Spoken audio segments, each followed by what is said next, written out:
14वीं सदी में तीसरे तुगलक हुक्मरान फिरोज शाह तुगलक ने 3 अनमोल तोहफे हिंदुस्तानी मुसलमानों को दिए और ख़ास तौर से दिल्ली के मुसलमानों को अरब दुनिया से जोड़ा। वो तोहफे कौन कौन से थे, उसके लिए आप देखते रहिए।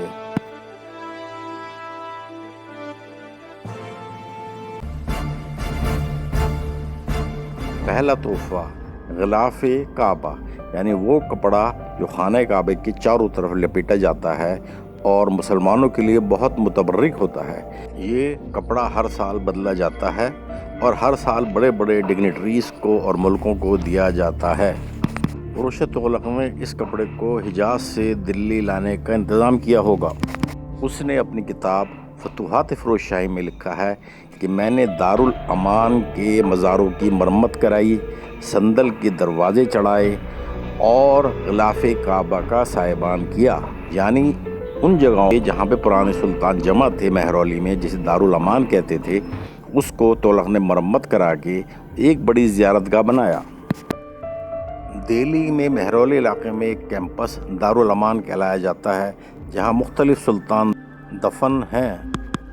दूसरा तोहफ़ा था हुजूर का पाय मुबारक, यानी हमारे हुजूर हज़रत मोहम्मद सल्लल्लाहु अलैहि वसल्लम के पैर के निशान। उसको लाने वाले थे सोहरवर्दी सिलसिले के बहुत बड़े बुज़ुर्ग हज़रत जलाल बुखारी, यानी हज़रत जहाँ जानिया जहाँ गश्त।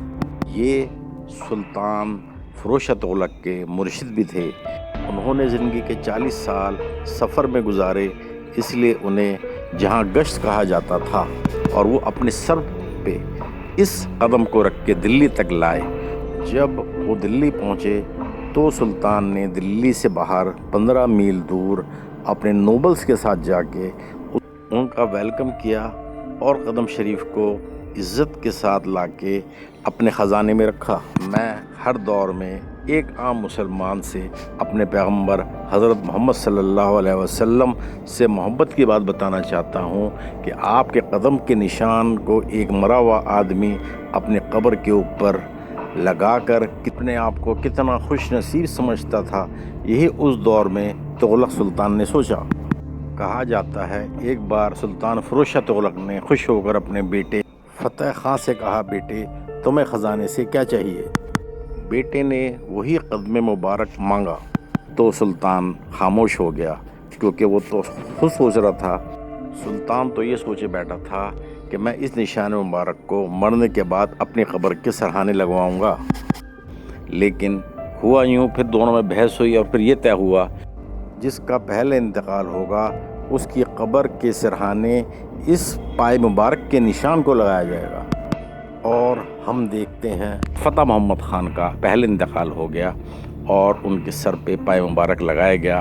वो जगह दिल्ली में आज कदम शरीफ कहलाती है। पहले वो जगह सुल्तान ने अपने लिए चुनी थी, बाद में अपने बेटे को दे दी। इस कदम शरीफ को लेके आज भी इख्तलाफात हैं कि ये ओरिजिनल है भी या नहीं भी है, ये एक अलग कहानी है, लेकिन उस दौर के मुसलमानों की सोच का पता चलता है। तीसरा तोहफ़ा आब ज़मज़म दिल्ली में। जी हाँ, अजीब सा सुन के लगेगा, लेकिन कदम शरीफ में एक कुआं या एक हौज़ ऐसा था जिसमें कहा जाता है कि आब ज़मज़म भरा जाता था। यानी इतनी दूर से पता नहीं कैसे वो अरेंज किया जाता था और लाया जाता था और इसमें भरा जाता था ताकि लोग इस मुक़द्दस तोहफ़े को अपने घरों को ले जा सकें। आज भी दिल्ली में आब ज़मज़म मिलता है, लेकिन आप उस दौर में सोचिए जब ना रेल थी ना हवाई जहाज़ थे, आब ज़मज़म कैसे लाया जाता होगा और उनको कदम शरीफ के कुएं में डाला जाता था। आज की दिल्ली में हम देखते हैं तो ये सब चीज़ें बर्बाद हो गई हैं। ना तो उन मज़ारों के ऊपर अब रौनक रही है, ग़िलाफ़े काबा भी नहीं है, संदल के किवाड़ भी नहीं है, ना आब ज़मज़म का हौज़ है, और कदम मुबारक साल में 1-2 बार दिखाया जाता है। और ख़ुद कदम शरीफ बहुत बुरी हालत में है, मज़ारों की हालत बहुत बुरी है। दोस्तों, आपको हमारा ये वीडियो कैसा लगा? अगर पसंद आए तो हमारे चैनल को सब्सक्राइब कीजिए, वीडियो लाइक कीजिए।